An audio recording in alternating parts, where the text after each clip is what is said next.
Hello hi नमस्कार जय जगन्नाथ। आज अटा और क्षीर देकी गोटे नुआ रेसिपी तैयारी करी। प्रथमे क्षीर नहीं चीनी नहीं गरम क्षीर सागर चीनी दे गोली दूची। दिवाल अटा नहीं स्वाद अनुसार लुण देदेबा। खाइबा सोडा देदेबा 1 चम्मच। मु बादाम नहीं बादाम को छड़ी रखी चुपा बादाम को देदेबा और एगुड़ा भल भाव मिक्स करना। आप ड्राई फ्रूट भी नहीं पारे, मुझे ड्राई फ्रूट नहीं नहीं ये सब भल भाव मिक्स करने गोले दे अध घंटे ढाका दे रखीदे। आम एपटे इडली हांडी नहीं इडली हांडीटा गैस बस दे जल दे गरम करने आउ प्लेट्रे तेल दे दूची।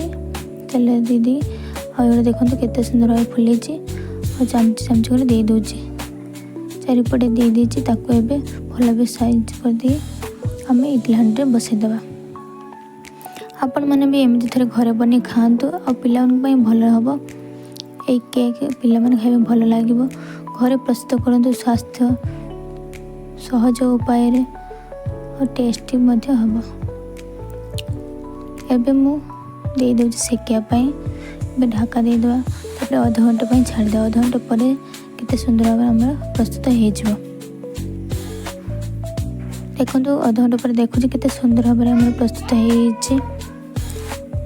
प्लेट को काढ़ी नौची फुली केते सुंदर भाव में टेस्ट और स्वास्थ्य भल भाव केते सुंदर भाव में फुली। देखो मुझे गोटे भांगी देखुची नरम हो खावाई स्वादिया लगे। आपण मैंने भी एमती थे घरे बनी खातु और पिला कहतु पिला खाइबा भल पाती।